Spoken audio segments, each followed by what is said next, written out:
तो ठोस द्रव गैस के बारे में बात हो गई। अब क्या होगा, अब जो आपका ठोस है हमें इस चैप्टर में उसी को पढ़ना है, तो आगे की कहानी उसी पे चलेगी। अब हम ठोस का वर्गीकरण करने जा रहे हैं ज्योमेट्री के आधार पर।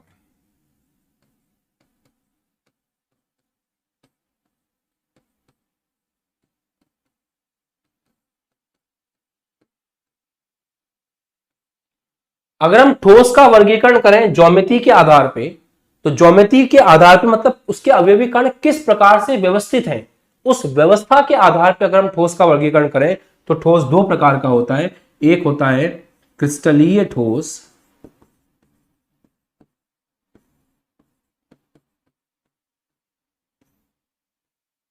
एक होता है अक्रिस्टलीय ठोस।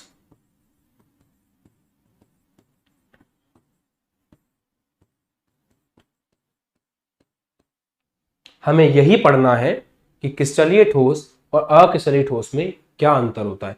तो अब अपनी कॉपी के अंदर हेडिंग लगाइए। ये चार्ट बहुत लंबा बनेगा, इसको अलग से बनाते रहेंगे अपन। एक फ्रेश पेज के ऊपर आप हेडिंग लगाइए क्रिस्टलीय और अक्रिस्टलीय ठोस।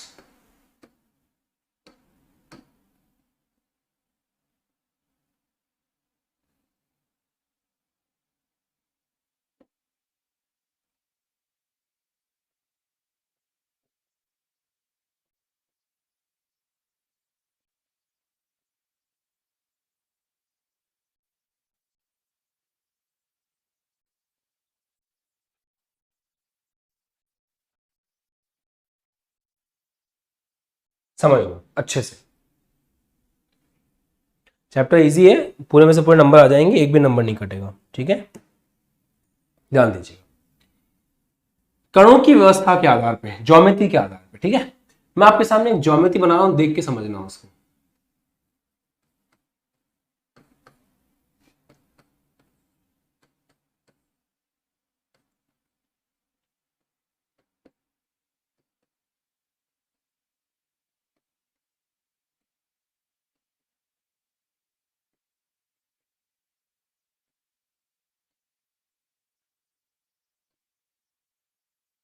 इसको बहुत ध्यान से देखिएगा, है ना।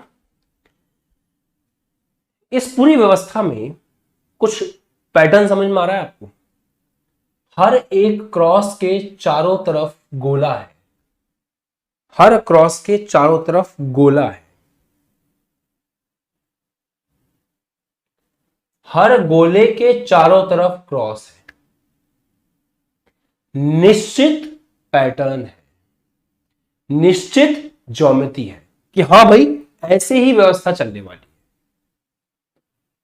तो यदि ठोस के अंदर निश्चित ज्योमेट्री हो तो हम उसे क्रिस्टलीय ठोस कहते हैं। और ठोस आपका अंट शंट कैसे भी है, कोई कण कहां पे है, कोई कण कहां पे है, कुछ भी कहीं भी पड़ा हुआ है।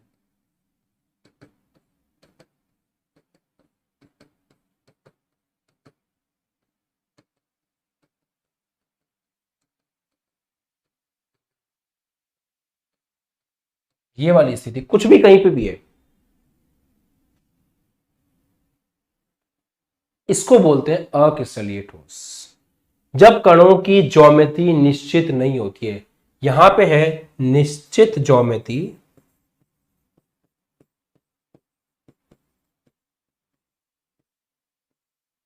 यहां पर है अनिश्चित ज्योमेट्री।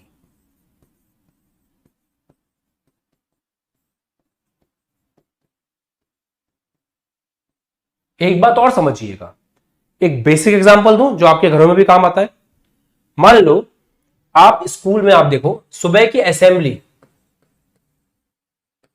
प्रार्थना सभा, हर एक बच्चा लाइन में खड़ा होता है। 9th क्लास के बच्चे यहां खड़े होंगे, 10th क्लास के बच्चे यहां खड़े होंगे, 11th क्लास के बच्चे यहां खड़े होंगे, 12th क्लास के बच्चे यहां खड़े होंगे। हर एक बच्चे के खड़े होने की जगह फिक्स है। ठीक है, एक जब आप खाना खाते हो दिन में, रिसेस में, लंच में, स्कूल के अंदर अंट शंट कहीं भी आपके बच्चे बैठे हुए हैं। 9th का बच्चा 12th के साथ खा रहा है, 12th का 11th के साथ खा रहा है, ऐसे झुंड बने हुए हैं। खड़े होकर देख रहा हूं तो मुझे समझ में नहीं आ रहा, भेड़ बकरी एक समान भीड़ है, क्लियर ही नहीं हो रहा कौन सा बच्चा कहां पे। अव्यवस्थित, अनिश्चित ज्योमेट्री। तो जब अणु ऐसे अंट शंट जुड़ के यौगिक बनाते हैं तो उस प्रकार के ठोस को क्रिस्टलीय ठोस बोलते हैं, और जब आपके यौगिक इस प्रकार जुड़ के परफेक्ट ठोस बनाते हैं तो उसको हम क्रिस्टलीय ठोस का नाम देते हैं। आगे बात करते हैं। क्रिस्टलीय ठोस में एक जबरदस्त चीज और होती है, हर एक क्रॉस को चारों तरफ से 4 गोले पकड़ रहे हैं। तो यहां पे ऐसा हो रहा है, इधर जो क्रॉस है उसको भी 4 गोलों ने पकड़ रखा है। गोले की बात करें, इधर जो गोला है उसको भी 4 क्रॉस ने पकड़ रखा है,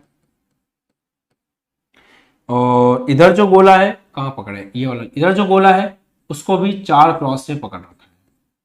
कहने का मतलब हर एक जगह पे कण को आगे जितने कणों ने घेर रखा है वो फिक्स है। इसका मतलब हर जगह अन्योन्य क्रिया, आपस में क्रिया, आपस में बल, बलों का वितरण बराबर है। हर जगह बलों का वितरण बराबर है, कहीं भी ऐसे डिफरेंट डिफरेंट नहीं है, अलग अलग नहीं है, बलों का वितरण एक समान है।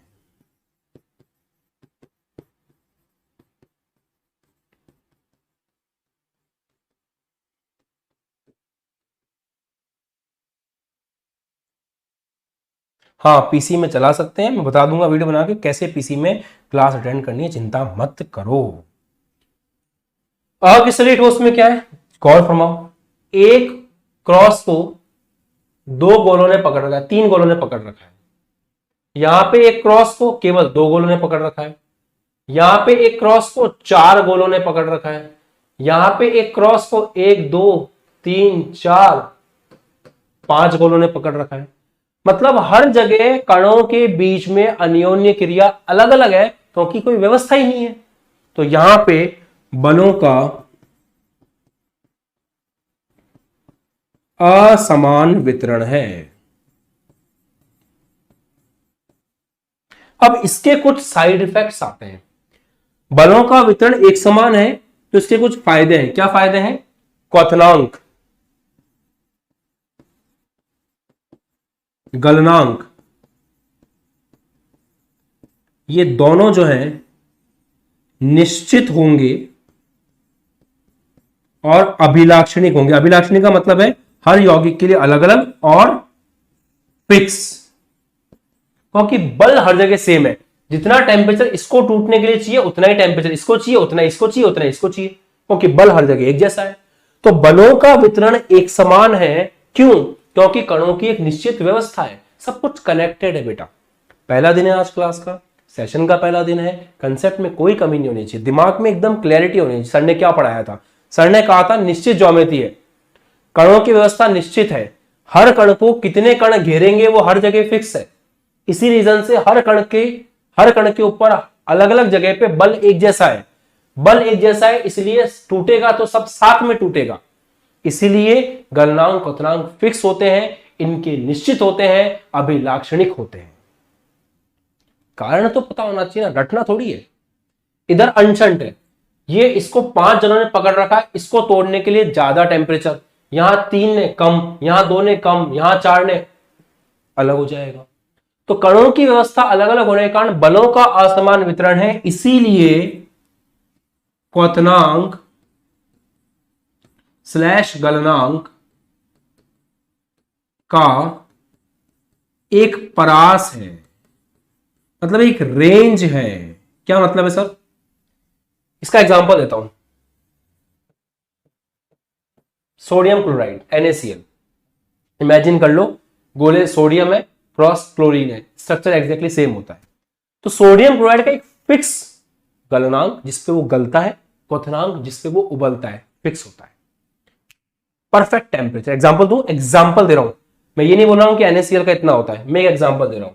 जैसे मान लो 55 डिग्री सेंटीग्रेड है गलनांक, तो 55 डिग्री सेंटीग्रेड के ऊपर पूरा का पूरा यौगिक एक साथ गल जाएगा। यहां ऐसा नहीं होता। इसका एग्जांपल है रबर। यहां क्या होता है, यहां 50 से 60 डिग्री सेंटीग्रेड, ऐसे आपको रेंज देनी पड़ेगी, क्योंकि 50 डिग्री सेंटीग्रेड पे ये भाई साहब अलग होंगे, 60 पे ये होंगे, 70 पे ये होंगे, 80 पे ये होंगे, क्योंकि यहां पे 2 जनों ने घेर रखा है, यहां पे 3 ने घेर रखा है, यहां पे 4 ने घेर रखा है, यहां पे 5 ने घेर रखा है। तो जब तक इनका नंबर आएगा तब तक ये उड़ चुके होंगे, ये टूट रहे होंगे, ये टूट चुके होंगे। तो रबर को इसलिए जब हम जलाते हैं, रबर को इसीलिए जब हम जलाते हैं तो पता है क्या होता है, जब रबर को जलाते हैं तो एक जगह से धुआं निकल रहा होता है, क्योंकि कम तापमान के ऊपर ये वाले भाई साहब उड़ चुके होते हैं। एक जगह हल्की हल्की पिघल रही होती है, एक जगह थोड़ी सॉफ्ट हो रही होती है, और एक जगह बिल्कुल कड़क रहती है। तो वहां हम ये नहीं बोल सकते कि एक ही तापमान के ऊपर सब के सब उबल जाएंगे, नहीं, ऐसा नहीं होगा। वहां क्या होगा, वहां तापमान के, सुना, वहां तापमान की एक परास में, एक रेंज में, रेंज का मतलब क्या होता है 50 से 60 डिग्री सेंटीग्रेड, एक रेंज में धीरे धीरे नरम पड़ेंगे, ऐसा। ओके बेटा, समझ में आ गया यहां तक? Thank you so much Piyush. आगे बात करते हैं, अगला गुण देखते हैं इनका। सबकी थ्योरी अभी मैं आपको दिखा दूंगा, परेशान मत हो। अगला गुण है विदलन का गुण।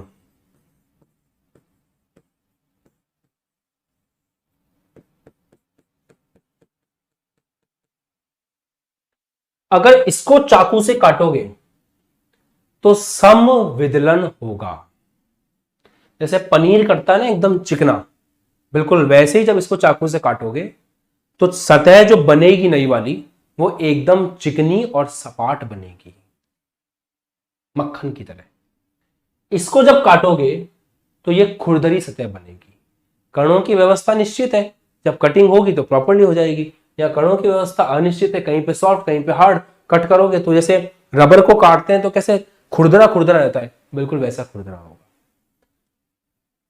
तो हम ऐसा बोलते हैं कि यहां पे समविदलन होता है और यहां पर विषम विदलन होता है। अब आपको एक जबरदस्त बात और बताते हैं,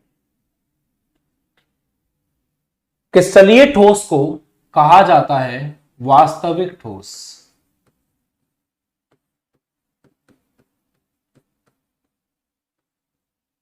रियल सॉलिड कहते हैं इनको।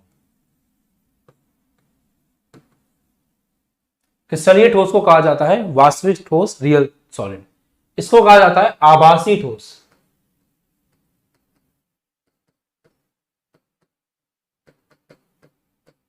आभासी ठोस या फिर अतिशीतित द्रव।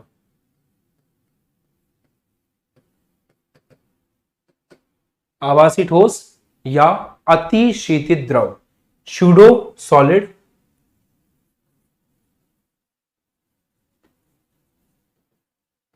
या सुपर कूल्ड लिक्विड।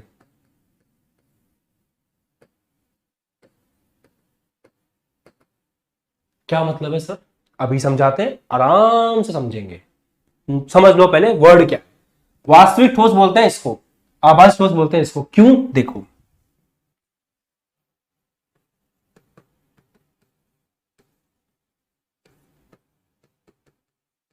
लोहा, तांबा, एल्यूमिनियम एक्सेट्रा, ये सब भी ठोस है।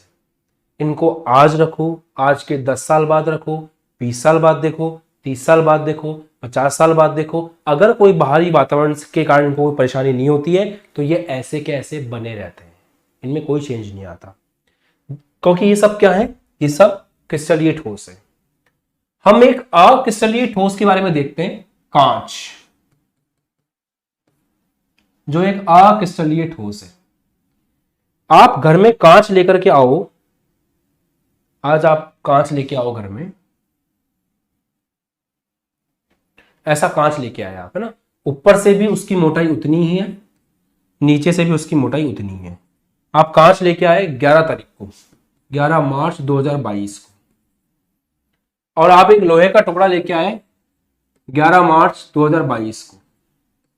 इस टुकड़े को आपने बहुत महफूज रखा लॉकर में, और आज के 50 साल बाद जब आपके दांत बिल्कुल टूट गए, नहीं यार छोटे हो तुम, 50 साल में तो कहां दांत टूटेंगे तुम्हारे, हाँ 50 साल में थोड़े बुढ़े हो गए तुम, बाल बाल सफेद हो गए, उस टाइम तुमने लॉकर में से इसको निकाल के देखा ये ऐसे कैसा। 50 साल बाद जब आपने इसको लॉकर में से निकाल के देखा, तो 50 साल बाद इसको लॉकर में से निकाल के देखा तो आपको ये ऐसा दिखा।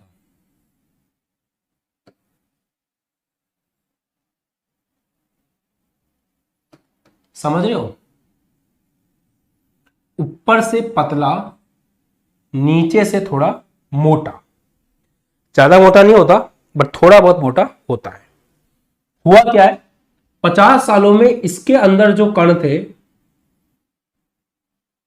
वो गुरुत्वाकर्षण के प्रभाव में नीचे आने लग गए, इसलिए वो धीरे धीरे धीरे धीरे नीचे से मोटा हो गया, ऊपर से पतला। अब ये ऐसा हो रहा है तो इसको हम वास्तविक ठोस कैसे बोल सकते हैं? हमें लग रहा है ये ठोस वास्तविक है, बट 50 साल बाद ये अपना असली रंग दिखाएगा।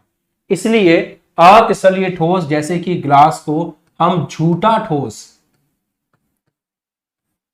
मतलब उसको हम आभासी ठोस या अति शीतित द्रव के नाम से जानते हैं। ऐसा लग रहा है हमने किसी द्रव को बहुत ज्यादा जमा के रख दिया जो बाद में पिघल के नीचे चला गया, हमें ऐसा लग रहा है। क्लियर है बेटा? एक कंसेप्ट मक्खन होगा ना तो मेरे पढ़ाने का मतलब है, नहीं तो क्या फिर साइंस है, रटवा तो आपको कोई भी देगा।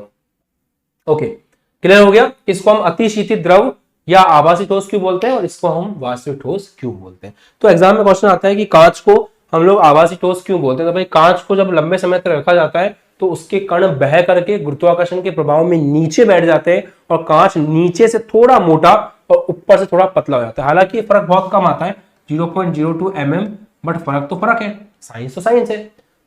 इसलिए हम इसको आभासी ठोस या फिर अति शीतित द्रव के नाम से साइंस में पुकारते हैं, कहते हैं, बताते हैं। ओके बेटा, चलो।